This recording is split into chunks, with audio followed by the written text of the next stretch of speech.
Welcome to Robertland. That's right, your favorite not safe for work comedy fast food podcast. And I'm your host, Robert Thompson. And here's your co-host, Rossco Soletrain. Yeah, man. What's What up? is What's up, brother? dude? Man, we are getting to the end of the year. Yeah, Can we you are, believe dude. it? It's freezing cold I outside. know. There's snow everywhere. It's Man. fucking nuts, man. Yeah, I make that noise, dude, every time I take my kids out to the pool. You know what I mean?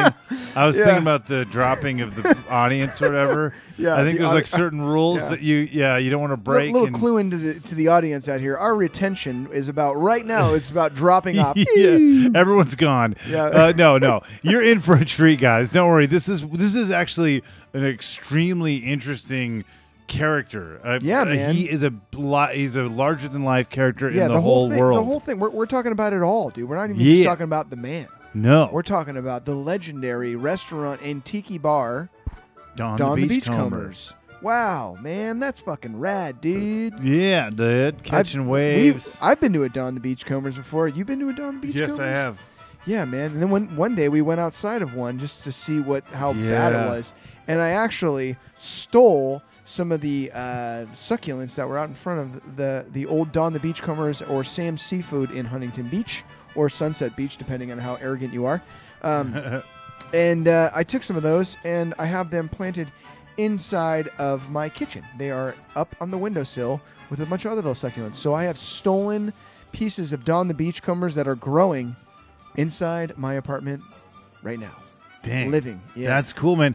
Yeah, Don the Beachcomber, if you look into anything tiki, he is his name always pops up. His name is one of the first, if not Trader the Vic first. and Don the Beachcomber, Don Beach. It's always there. We're going to get into it because he's a legend. Right, before we do that, we got to get into my favorite segment. Your favorite segment, a fast food minute. Enjoy. This is Fast Food Minute with Zack Hillman. Some people bug out when they don't get their morning coffee. Well, hold on to your thorax because I've got some disturbing news. Up until 2012, Starbucks Strawberry and Cream Frappuccino used an additive called carmine, which is derived from crushed up bugs. It's weird to hear about them grinding up bugs instead of the economies of underdeveloped nations. Carmine specifically comes from the cochineal bug, which produce carminic acid to ward off predators, much like Robert's Taco Bell farts. The bugs are scraped off prickly pears, ground up, and mixed with calcium or aluminum salts to produce carmine. To be fair, though, the use of carmine is nothing new, as South American cultures have used carmine since at least the 10th century for cosmetics and fabric dyes. And plenty of other food products use it too. Ever wonder where they got the name bug juice? Oh, man, that was fun. Thanks for saving me, dude. Oh, you're welcome. No problem, dude. We made that work, dude. Yeah, we did make it work. Teamwork, man. It Yeah. helps with the circle Jerks. and the band. That was the original saying before they changed the dream work. Yeah. It was teamwork helps the circle jerk. Yeah. Yeah. Or jerks. Yeah, It was, plural. Yeah, both. Yeah, So, dude. it Well, does. speaking of circle jerking, how much of that has gone on in Don the Beachcombers? Oh, man, probably a lot, dude. Just depends on what location you're talking about. In Hollywood, it was probably a lot more than Chicago. They get the fetus where they get the adrenochrome from. Yeah. And they all, wear their the tiki basement. hats. Yeah. It was in the basement going on there. There was a pool, and they were doing all the summoned- sacrifices. And Yeah, the they wizards were down there, too. They were all drinking that zombie drink that Don was famous for making. Well, enough of the conspiracy theories of Don the Beachcomber. We haven't even gotten started. Yeah, so where does this mythological, just larger-than-life being start? Oh, man.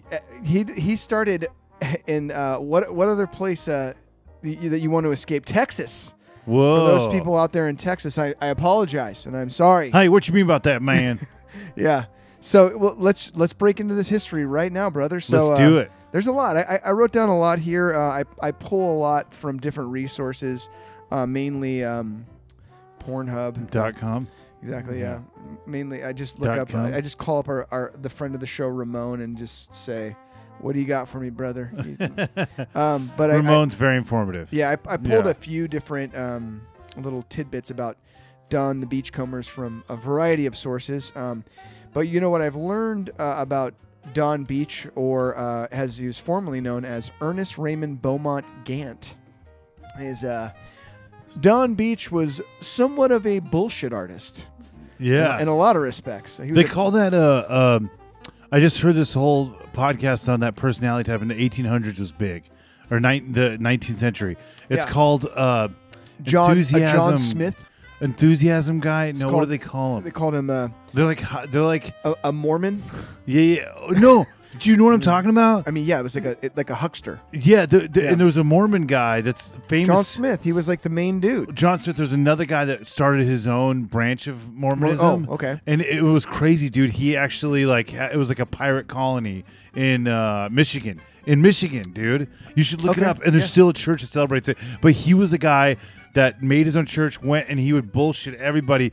Back in the day, you could just do that. You could be like, build your own persona. I mean, you could kind of do that now. I mean, just look at Alex Jones, That's true. friend of the show. Yeah, Not Alex really, Jones is actually Guy Fieri. Yeah, dude, for real. Without Who's the hair. actually who was the guy that everybody thought he was? Bill Hicks. Yeah, Bill Hicks. Yeah, it's like Alex Jones is Bill Hicks, and that's why he's friends with all the comedians and shit. And that's why it's silly. like, no, he's not. He's from Texas as well as Bill Hicks. Bill is Hicks, from Texas. Yeah, so Everybody's they've from got Texas. a similar bunch accent. of hucksters out there, you know. But yeah, you like kind of do that now. It's just in a different realm. But Don Beach built a persona just Yeah. like that Mormon guy. Speaking of hucksters and Alex Jones, there was a guy that used to smoke cigarettes right out of this window right here, Yeah. and he wore a fucking InfoWars shirt every day of the week. Wow. Yeah, Every day was InfoWars. every day, and I'd see him out there every fucking day, just horfing down fucking darts like it Wow. was 1987. Dang.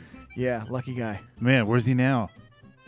He probably moved to Texas. Yeah. I mean, I'll tell you what. I'll tell you what, Yeah, man. I got to get out of here. We could start a new life. And, back in the day of when Don the Beachcomber came about, Yeah. you could do that. You could really get away with You a could lot, really yeah. rebuild your life. You could be whoever you want. Sure, And yeah. And Don the Beachcomber changed his name multiple Yeah, times. well, his name was 4 names.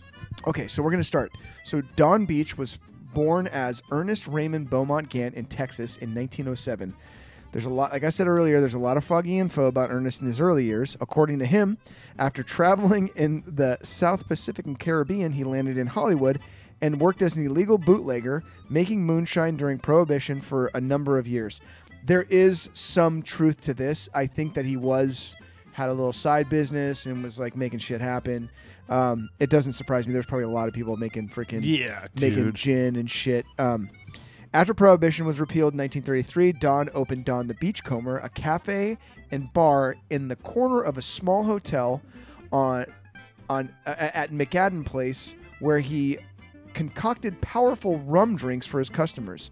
Rum was the least expensive of the spirits in that era, and Don had sampled a variety in his world travels. He devised an exotic menu of rum-based drinks that complemented his theme and scratched the cocktail names on a board behind the bar. You can tell I didn't write this. You can every time. So, as you guys know, like I pull information out of many sources, and you can tell when I don't write things because it's a little hard for me to read. I do go over things and try to change them so it's easier for my pea brain to understand and kind of get out of my mouth. Because I don't know if you guys know this, but English is not my first language, but it's my second language. Yeah. My first language was but who knows if I'm ever going to use that. I think that sounds familiar. But. Yeah, it might, So he would scratch the cocktail names on a board behind the bar.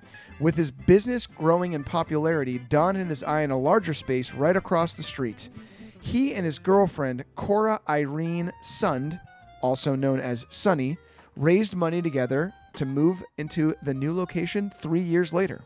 Inspired by his travels, Don filled the new place with Polynesian Flair, including a bamboo bar, matching bar stools, fishnets on the walls, large glass fish and cocktail umbrellas adorning his drinks. I guess like he was the first guy to like use cocktail? Yeah, cocktail umbrellas. Wow. Yeah, he was like the first Those dude. little cocktail. Yeah. Which is the coolest fucking thing. Yeah, where are those? Is that just? I don't know. from I think him? that he started doing that. I'm Got a not sure where. Who knows, man? Yeah. But they're so they're so They're awesome. so cool. Yeah. I remember using those with my G.I. Joes. Yes. Because they were perfect. Parachutes. Yeah. It's like, Yeah, here we yeah. go. Or just little parasails for just if you wanted to make them cute. Yeah.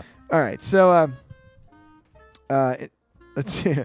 According to Don Beach became the founding father of the Polynesian Tiki Bar, even though Clifton's Pacific Seas, which was mentioned on another Robertland, opened a year prior.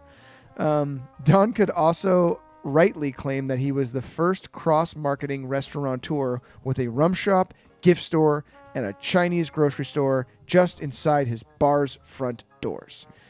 Don said, "If you can't get to paradise, I'll bring it to you." And he told that to all of his customers. The Hollywood location became a haven for Hollywood stars and elite. In 1936, a wealthy businessman struck and killed a pedestrian with his car, allegedly driving while home after a night. I don't know. Blah, blah, blah. He was drinking and driving after a night at Don The Beachcombers. Who was the driver? Howard Hughes. Really? Yes. Wow. Don installed a sprinkler system. This is like later on. He installed a sprinkler system on the top of his bar's tin roof so customers would think it was raining and stay for another drink. The food Don served paired perfectly with the drinks that he had developed. His dishes were mainly hyped up Chinese fare with pineapple and coconut flavors and an island flair in the presentation. Don was above all a creative bartender. His cocktails were mostly rum-based. Rum was the drink of the islands and was very accessible. Many say that Don created the Mai Tai in 1934, although Trader Vic's of San Francisco claims that they were made, the drinks were, he was the original creator, but apparently he didn't create it until the 40s, so I don't know. That's like a weird point of contention when it comes to like the Mai Tai, is like Trader Vic said that he invented it and Don Beach said he invented it. And I don't have a dog in the fucking fight on this one. Yeah. And I'm not even sure if the Tiki people are even like that's a point of contention, because people will fight over any bullshit for no reason. It's like West Side Story with Hawaiian shirts. Yeah.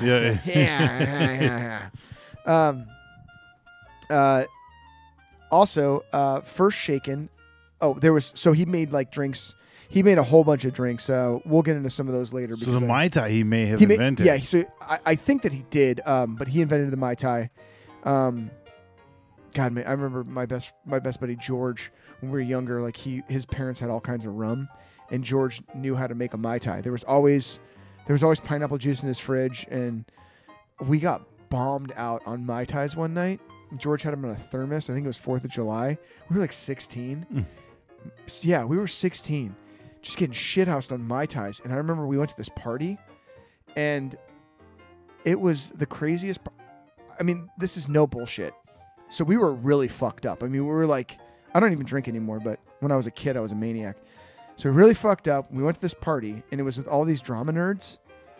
Mm-hmm. And I don't know if you guys know this about drama nerds. They're also like the most wild and zesty characters sexually on They're all Earth. fucking all the time. They're fucking. Yeah. Drama kids, yeah. Band kids also. Yeah, drama kids moreover than anybody else. Yeah. So we went to this party, and we're so fucking loaded. And I remember George at one point had switched over to daiquiris, and he was drinking strawberry daiquiri out of a blender. And shit started getting real zesty in there. And it just ended up turning into some kind of crazy pansexual frenzy. What was pansexual? Have I ever told you this story? I think so, but I thought you were older than 16. No, we were 16. And people just freaking... Everybody was started fucking all around us. And I remember being so loaded that I thought I was hallucinating. Yeah, I mean, that sounds trippy, kind of. It was really... I mean, I was really, really drunk. Yeah. And I remember leaving... Like, I was like, I gotta get out. My buddy pushed some guy, and I don't know why he pushed him. Was the guy in the middle of sex? Like his dick was out? Like, I don't know. Hey, bro, come on, dude. I don't know. I didn't see it. I just saw like him pushing this guy, and I'm not sure why. He shot a load in the Mai Tai? I mean, maybe. But it all of a sudden started like getting out of hand. Dude, it was getting out of hand, and so I had to grab my buddy, and I grabbed George, and I remember being like, we got to get the fuck out of here. And I remember as I was leaving, there was like 6 of these girls that were walking in, and they were all like very nice girls that I went to high school with. Uh-huh. And I remember saying to one of them, I was like, dude, you don't want to go in there. Yeah. And they're like, why? And I was like, because it's like a fucking orgy going on there. They're like, yeah, right. And I'm like, whatever. Well, have I'm like, fun. You've been warned. And we left. But yeah, man, that was... Wow. That was the first time I ever got bombed out on Mai Tais. So I'd imagine the debauchery that took place at Don the original Don the Beachcombers. Beachcombers, yeah, the bigger location. Yeah, oh my gosh. So, Jesus Christ. Don served in the U.S. Army during World War II, where his ship was attacked by a U-boat. Beach was injured, and after he recovered, he spent the remainder of his enlistment in charge of hotels and restaurants where airmen could rest and recuperate, both at Capri and in Venice, on the Lido and the French Riviera. So when Don came back, him and his wife, Sonny, were getting a divorce. But when he came back, I'm not sure if they got divorced and then he came back or one or the other. But regardless, when he was gone, Sonny was in charge of running Don the Beachcombers. So he came back and she had opened up a fuckload of them. Whoa! It became she like expanded the empire. Yes. So she opened up a fuckload of them. So I guess under the terms of the divorce, Don wasn't allowed to open up another Don the Beachcombers in the United States, but the rest of the world was totally fine. Whoa! So he could do that. Meanwhile, there was like another chain of the Beachcombers that were not affiliated with Don's on the East Coast. Oh, wow. So I guess there was like the Beachcomber or the Beachcomber Lounge or something, and those had no affiliation. And I actually saw some videos from a Beachcomber, and it looked pretty cool. There was like a crocodile pit. Whoa. It was cool, man. So there was like fucking emulate. birds. Yeah. Or just like, well, the Tiki phenomenon was a big fucking deal, and there was a ton of these things all over the country, and all over the world over. Yeah. I'm glad Pinkberry stopped at Pinkberry. You know what I mean? Seriously. Yeah. So under the terms of his divorce, he was not allowed to open up a Don the Beachcombers in the United States. Since Hawaii was not a state at the time, Don said, fuck it, I'm moving to Waikiki, and he opened up a Don the Beachcomber location on Waikiki Beach and fully immersed himself into Tiki paradise. I've been there. Have you? Waikiki Beach. When I Waikiki was Beach, 11. Oh, yeah. Magical place, dude. Yeah. I can imagine a Don the Beachcombers there. So he also built the open-air international marketplace in the center of Honolulu's tourist area, where his offices were located above an enormous banyan tree. So Don built his office in a fucking treehouse. That is the dopest shit And he did ever. all of his business in a fucking treehouse. What a boss, dude. Yeah. And not to mention, like, we didn't talk about this earlier, but I mentioned Don was a bullshit artist. So Don basically played this character of Don the Beachcomber, and he wore all the outfits and shit, and lived and breathed this. He was like Captain Ron, that movie with or like a Jungle Cruise. Jungle Cruise guy. Yeah, yeah, like it's so cool. I feel like he'd have like Indiana Jones artifacts in his house. He probably. I mean, you think about it, he probably did. Because when you're like a weird, like eccentric business guy who does things that. I just think about the stuff that I end up getting or that I value, and then people go, oh, you value dumbass fucking big boy statues or weird little dolls or like, little cavemen. Like people like they say like, oh, you like this shit? It's like, fuck, dude, like I got some 1970s blow mold skeletons in my grandma's closet. You should fucking take them. And then you end up with all this fucking weird, wacky shit. So I think that Don probably knew people all over the place because he was a party guy. Yeah, treasure trove probably. Yeah, he probably had the best stuff, Best stuff. Probably weird-ass mermaid, like skeletal mermaids, and who knows, man. So what were the look of Don the Beachcombers? Your typical tiki bar. Yeah. Like, he kind of, like, distilled, like, where Pacific Seas, like, he kind of took that and distilled it down a little bit. And I remember the Don the Beachcombers that was in Huntington Beach. And by the time I got there, it was kind of, it was worn down. The last time I went there was before it is over. Mm-hmm. It's so funny because you get such big hands, and that's a small Pepsi. It looks. Did you think it was the normal? It looks so funny. It looks like you're Andre the Giant. But yeah, like that place was just beat to fuck, man. It was cool. It was very cool, but. Yeah, man. I wish I would have got a couple tiki mugs from there before it closed down. Wait, so do you know? So you're saying that him and Sonny, since they split up, yeah, she took. She opened up locations. Let's see. Do you think that HB location was her that opened it? No, we're gonna get to that. Okay. So she opened up L.A., Aurora, Colorado, Chicago, Illinois, Corona Del Mar, Dallas, Texas, Denver, Colorado. She opened up Honolulu, or maybe she didn't open up that. Maybe that was Dawn. Houston, Texas, Las Vegas, Malibu, Marina Del Rey, Oxnard. There was a fucking Dawn's in the Nard, bro. Wow. Palm Springs, St. Paul, Minnesota, San Diego, 2 in San Diego. Damn. Santa Barbara, Santa Clara, Seattle, and West Lafayette, Indiana. So she opened up a bunch. So then let's see, what else do I got here?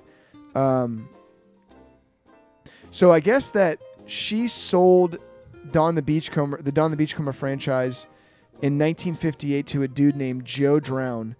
He was the owner of the Hotel Bel Air. At the time, the area had become a haven for tiki bars, and the Zambogana, Boanga, South Seas Club. Tiki people are going to know what this is. South Seas Club, the Pirate Den, the Tonga Hut, Tiki Tea, which is nearby, and many more over here. Don ended up dying of liver cancer in Hawaii in 1989 at the age of 81. So that kind of was the not complete end of Don the Beachcombers. I mean, there were still ones left, but eventually, like, the majority of these things died out, if not all of them. In 2001, this is something I had no idea. There's a little place in Anaheim called Disneyland. There's at DCA in Disneyland, they opened up a small Don the Beachcombers that served food without rum drinks, but they closed it a few years later. So it was opened with DCA. There was a Don the Beachcombers that. Dude, that sounds DCA. really familiar. Like, yeah, I think it was over there in like where the Chopsticks place was. Yeah. Oh, in food court? In the wharf or whatever. I think so. Yeah, that's wild, dude. That's crazy. You know what they're doing to that wharf, right? Yeah, just fucking Big throwing Hero Pixar 6. shit. Cool. Yeah. Awesome. Fucking whatever, dude. Yeah, IPs, dude. Just taking a shit all over everything. That's what happens, dude. Kanye was right. No, I'm just totally kidding. So we're gonna go DEFCON 3 on. I'm talking about piss now.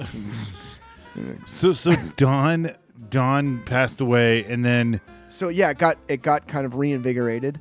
They opened one up. Disney repped Don the Beachcomber for a very short time. That's so cool. Mm-hmm. That's very cool. Now it's owned by Marisol LLC, and it owns the rights to both the bar and its name. They opened up 2 locations in Hawaii in 2005. They struck a licensing deal with Huntington Beach's Sam's Seafood in 2009 for the use of the name and original food and drink recipes. And there was a rich guy, I don't know his name, but he was kind of like instrumental in doing it too. So like I guess he was like a rich guy from Huntington Beach where they were just like, dude, you should take Sam's Seafood and make it into a Don Beachcomber. He's like, yeah, cool, sounds great, and did it.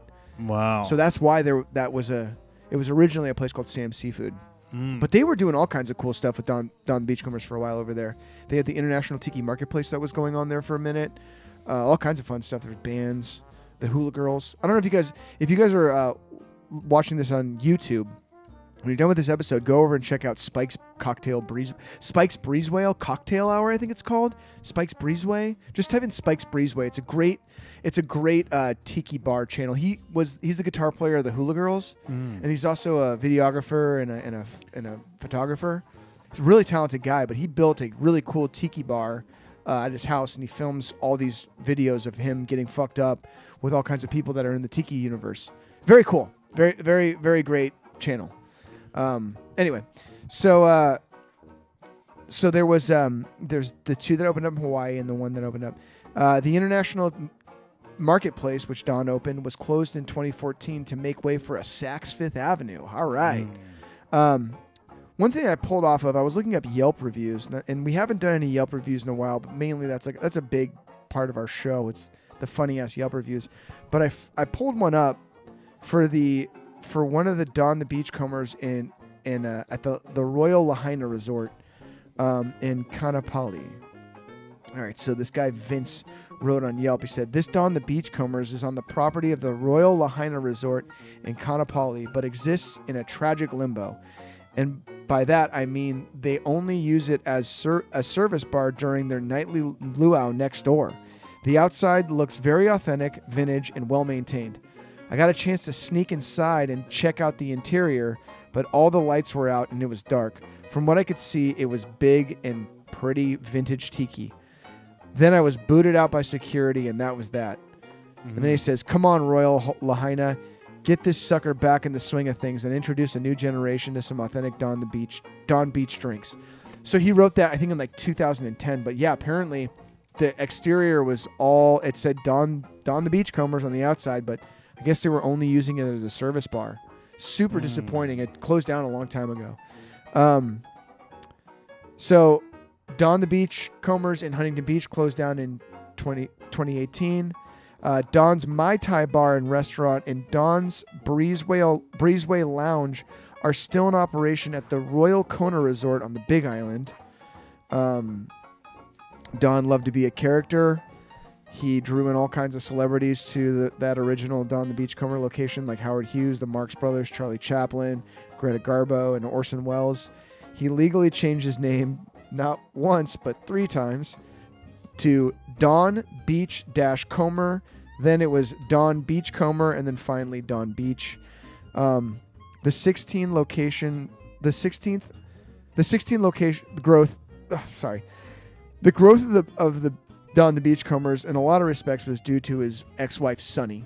She was in a lot of respects the businesswoman and the brains behind the operation, which is pretty cool, especially during that time period. Yeah. For a woman to fucking really take the reins and build up a goddamn empire. Yeah. You know? That's cool. Very successful and very cool. Yeah. Hats off to Sonny and Dawn. Sonny and Dawn. Sounds like a news team. I mentioned earlier he did all of his business out of a treehouse. That's so very cool. Later in his life, he moved to an elaborate houseboat that he designed himself called the Marama. I think that's it. Marama. He lived on the Marama, splitting his time between Moorea and Hawaii until he passed.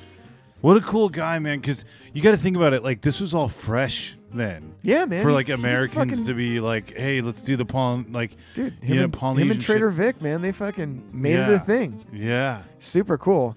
I was talking to you about this earlier, but I found these pictures of his houseboat, and Don was definitely enjoying his retirement. There was this picture of the back of his houseboat had these 2 topless Hawaiian chicks. Like, this picture was probably taken in the 70s, but the fucking guy was partying all the way to the end.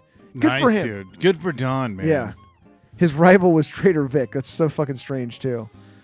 And also those Beachcomber restaurants on the East Coast had no affiliation with Don the Beachcombers. Is there still Beachcombers on the East Coast at all? I actually do not know. There very well could be, but I would assume that they probably have closed by now. So many of these places haven't made it. I mean, through the waves of interest through tiki bars, it's like very little are able to kind of weather the storms.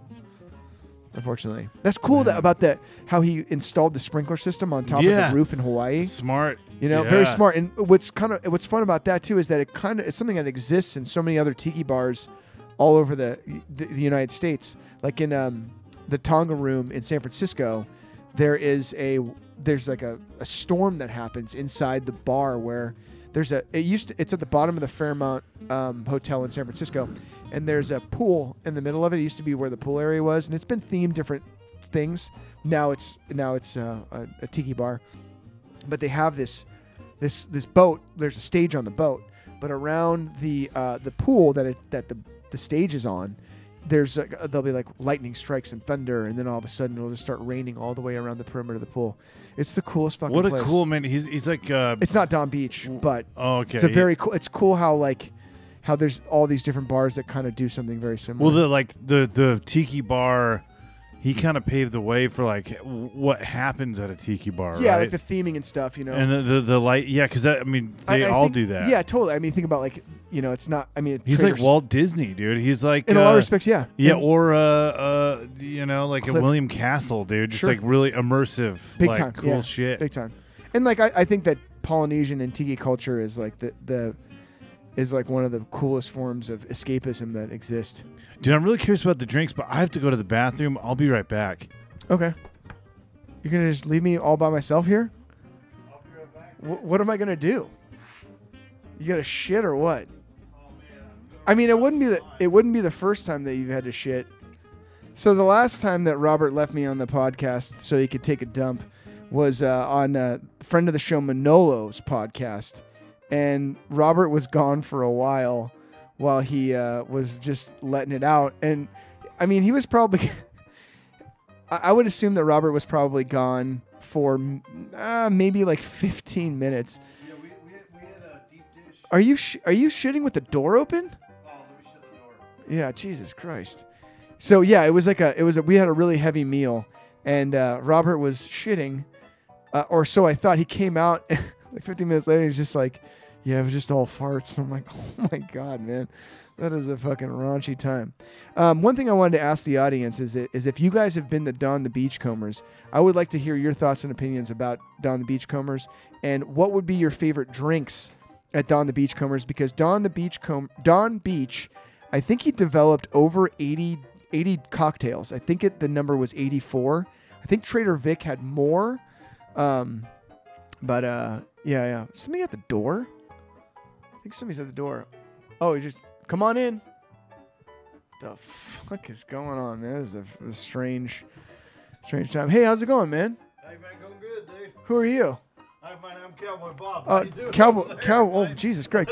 Cowboy Bob? Yeah, dude. Wow, cool, man. It's nice to meet you. Yeah, man. I just saw the door was not open, so I just came right in, made myself at home. Oh, the door was open? No, I opened it, but I feel like you're a nice gentleman, and I've been on a very long travel. I just went to the island of Hikawaka. You did? Yeah, man. Where did you come from originally before you went to Hikawaka? I was in Endor too for a little bit on the Endor moon with the Ewoks. I know that sounds great, but where are you originally from? I'm originally from Norco, California. Norco, California? Yeah, man. That's interesting. It's a very interesting accent. You sound like that's almost like a Texas accent. Yeah, my family, I think they're from the west side of Norco. Oh, okay, so gotcha. Yeah. That's interesting. That's like the sunnier side of Norco. That's right, dude. We got cowboy hats. Oh. Bob's Big Boy with the cowboy hat. You know what's going down. Yeah, that's dude. a cool one. I wish that they sold figurines of that Bob's Big Boy. They should. Yeah, they should. I'll start a petition, man. I'll strap myself with some dynamite over there. I'll make it happen, dude. So,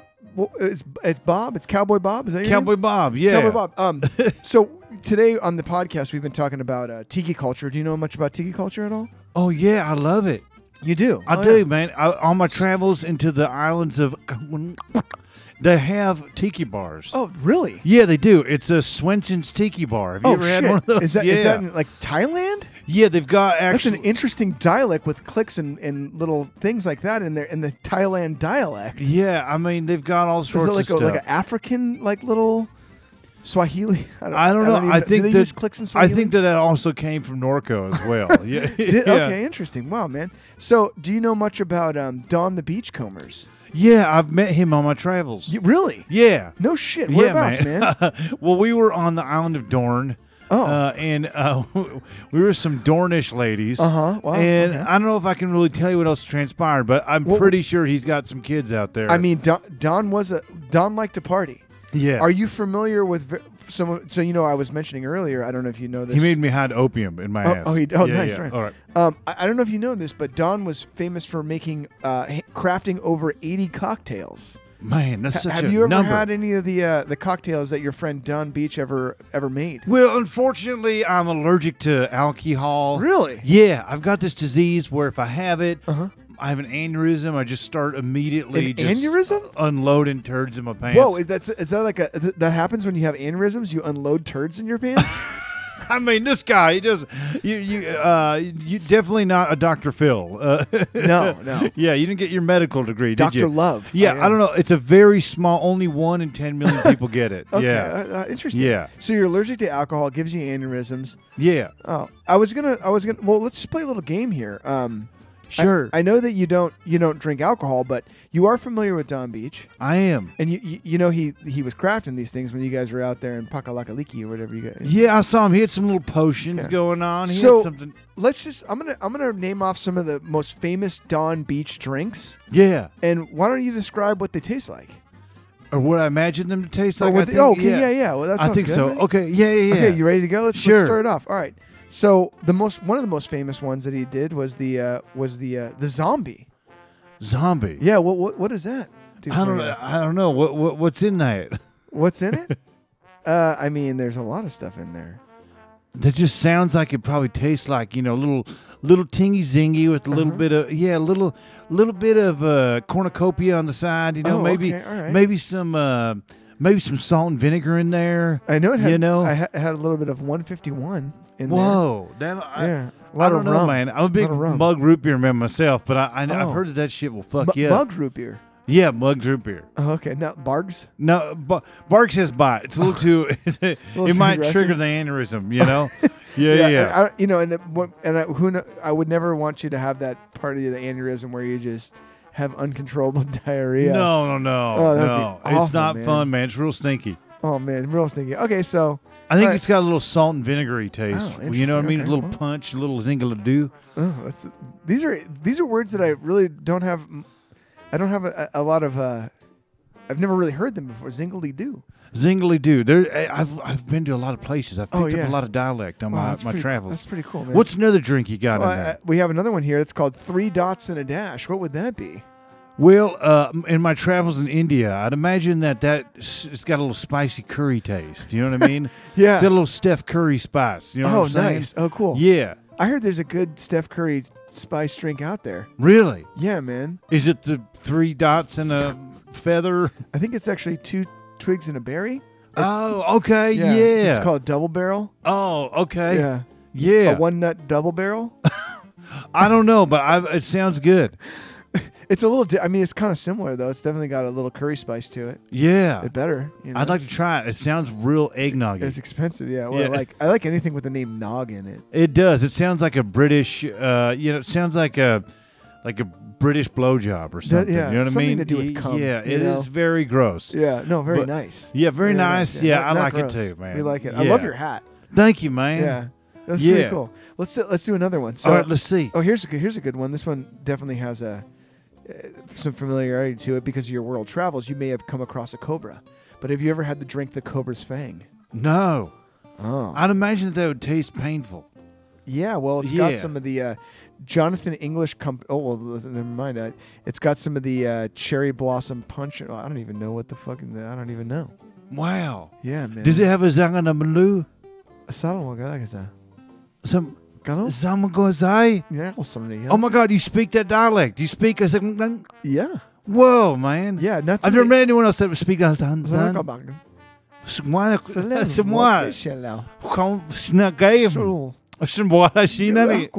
French Stewart explain. Como canais fine. No, she might. Sabukanaisk. Shamuna nice. Oh, Shimone. And you're going in your friend. Spread them right open. Yeah. Oh, do you know what we call that in the United States? No. Don Beach called it a pearl diver. Whoa. Man. Wow. This is good, That's dude. so cool. I've never really met anybody that speaks that dialect before. No, man. We'll snorkel-a-do, dude. Wow, man. Fuck. I knew I was picking up on something, but because your world travels with Don the Beach. Well, Don Beach, know. The man, I I don't want to boast too much, but I was there when Hillary put that kid in the headlock and sucked the life out of his body. Shit. And that boy grew up to be Jeffrey Epstein. At least that's what this guy told me. Whoa. He watches Infowars every day. He lives around the corner, dude. He smokes really? cigarettes. He's a cigarette smoker. Yeah. You know that guy? I do. I met him on my travels in Eagle Rock. Holy in Eagle Rock. Yeah, don't ask me twice. Damn, dude, that's crazy. You know that guy. Yeah. I've never talked to him before. He seemed like he was really with the shit. You know, I think that the only way that I could really describe that man's personality is in the dialect of Isawawa. And that is, That's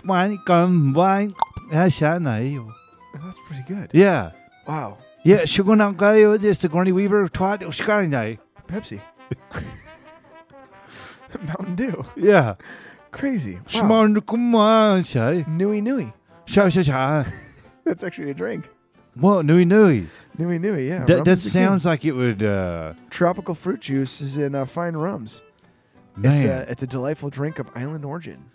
Damn. Yeah, and they would only allow you to get 3. You know why? Why? Because, man, this would actually trigger your aneurysms and your diarrhea, but tiki drinks will get you fucked up.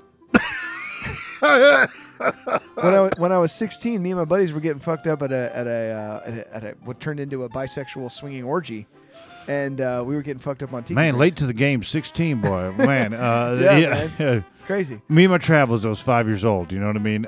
Yeah. No, I'm playing. But, sir, I have to get back on my travels. I've got a long road to Corona, Norco. It was it was nice to meet you. The west side of Norco. Yeah, the west side, man. It's a good thing you don't have to go to the east side, though. Nothing better, man. Yeah. You got to try the pizza. It's Yeah. Somewhere The manja. Yeah. Wow, Well, on man. that note, Hey, so you watch the podcast I do. because that's the dialect of in guy We trust.